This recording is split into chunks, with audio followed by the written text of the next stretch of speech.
dynamics of the call rest in this. God just does not call us by name. And I know we've been hearing that all the time. He called me by my name in the call of God. This series is a provocative look into the call of God. I call it the dynamics of the call. Because my proposition is when God calls us, he doesn't just call us by our name. But God calls unto, and he calls into us. His call goes in our present to our future. He doesn't just speak to us. God speaks into us. He speaks in our present to our future.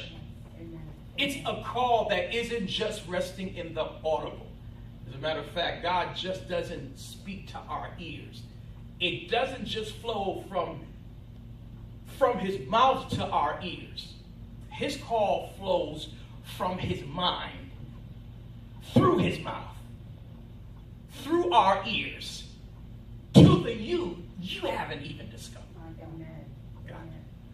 His call moves not just from his mouth.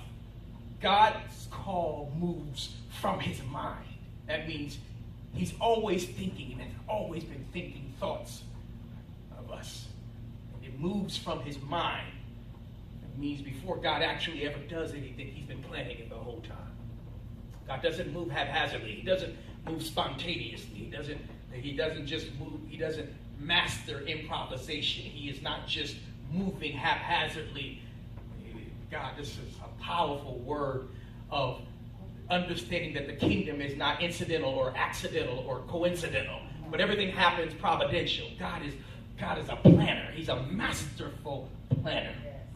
He plans, and so he thinks, he contemplates, his thoughts of us coalesces in his mind. And since he's eternal, we don't know how long he's been thinking about us. And so his call moves from his mind through his mouth, and through our ears, to the person we have yet to discover, to the person that he has truthfully placed in our created design. There's a difference between your identity and your identification. You are greater than what you look like. You are certainly greater than what you've been through. This is my identification. Don't confuse my ID with my identity. This is maybe what I look like, but that's not who I am. And as a matter of fact, I'm still coming into the knowledge of who I am. Because God places a call that awakens what has been immersed, submerged, and even buried inside. His call awakens. And I know in the text you hear the 12 tribes of Israel. You don't read the 12 tribes of Jacob. That's what makes this word so powerful. That although this is Jacob's ladder, Jacob is not mentioned in Revelation 21. But he is. But he's not. His name is Trickster and Carnivorous One. That's not mentioned in his ladder. Israel is mentioned in his ladder. Well, that meant that Israel was inside of Jacob the whole time. God, I feel Israel is inside of Jacob, even in his former. So we can safely say that Jacob is truthfully Israel in seed form. Jacob is actually Israel in seed form. And when God calls us by our name, once again, and when he calls us, he doesn't just call us He calls upon and places a demand upon the man within the man that he placed in our creative design. How many understand that?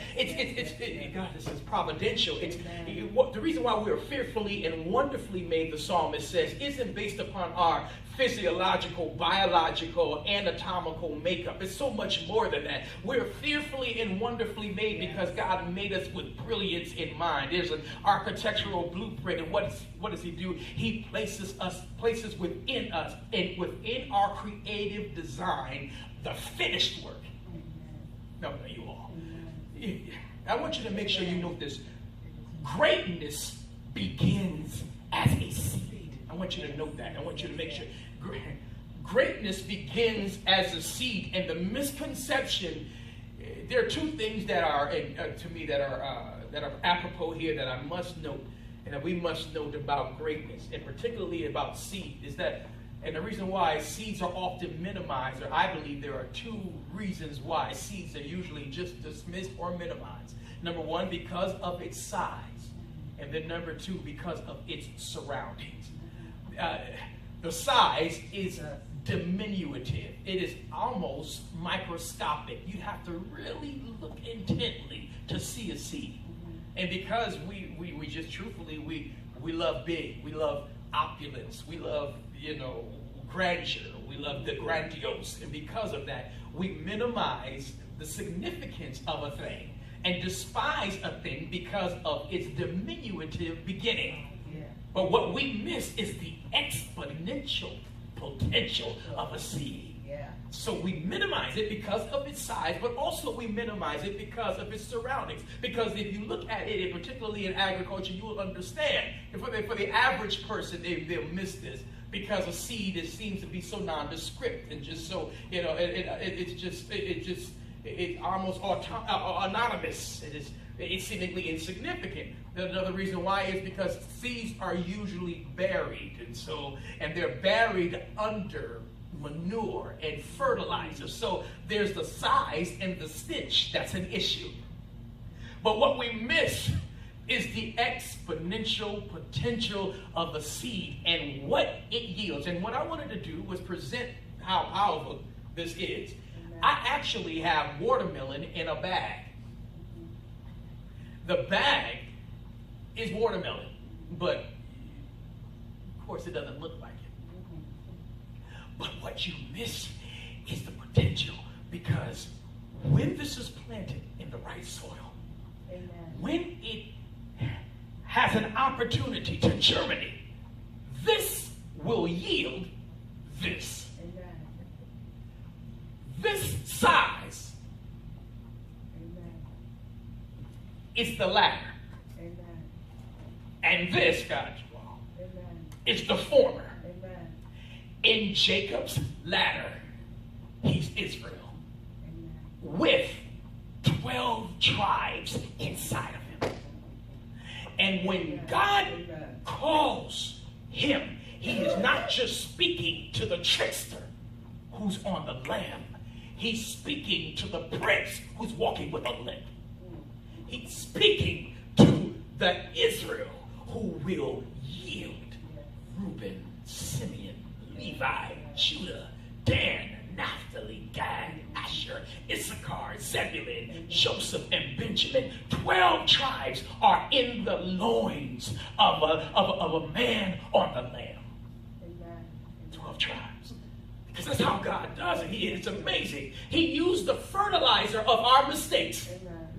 The fertilizer of our poor decisions, the stench of our selfishness and our pride and our wayward behavior and our recklessness. And he uses the smell of our dysfunction and the generational curses and the courses and the currents that have been flowing in our lives. He uses that stench, the fertilizer, to make us fertile. And watch this. He doesn't just call us by our name, but he places a demand upon the Israel to come out of the Jacob. You got to understand. He doesn't just call us by our name.